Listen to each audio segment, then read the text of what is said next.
Salam, MİQ tipli test tapşırıqlarının izahına davam edirik. Tərtib etdiyim bu sualda Çar Rusiyası tarixinə aid hadisələrin uyğunluğunu müəyyən edin tələbi qoyulub.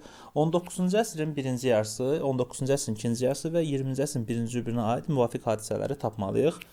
Birinci sütuna baxırıq. İsveçin məğlub edilməsi ilə Finlandiyanın ələ keçirilməsi bu 1-ci Aleksandrın deməli xarici siyasəti ilə bağlıdır və 1-ci Aleksandrın hakimiyyət dövrü 1801-25-ci illər 19-cu əsrin birinci yarısında olduğu üçün A variantını götürəcəyik.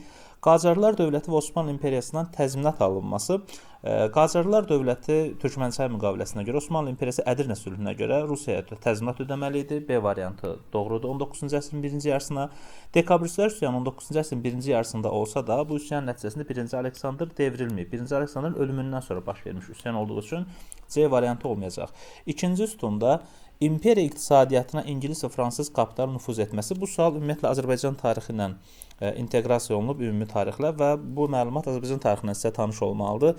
19-cu əsrin 70-80-90-cı illərində İngilis və fransız kapitalı Azərbaycan sənayesinə nüfuz edib və Azərbaycan sənayesi də Rusiya imperiyasının iqtisadiyyatının tərkib hissəsi olduğu üçün A variantı götürüləcək. Ümumi hərbi mükəlləfiyyətin tətbiq olunması 2-ci Aleksandrın hərbi islahatıdır. 1874-cü il 19-cu əsrin ikinci yarısıdır. İlk burja demokratik inqilabı 1905-7-ci illər 20-ci əsrin əvvəl olduğu üçün götürməyəcəyik.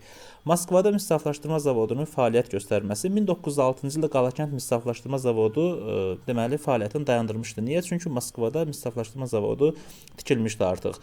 Bu da Azərbaycan tarixində olan məlumat idi və A variantı doğrudur.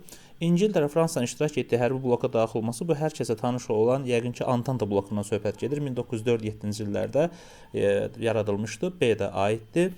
Brest-Litovsk müqaviləsi ilə Birinci Dünya müharibəsindən çıxması 1918-ci ilin martında birinci rübə düşsə də götürməyəcəyik. Çünki bu deməli Çar Rusiyasına aid deyil, Sovet Rusiyasına aiddir. Sualın şərtində Çar Rusiyası şərti var idi.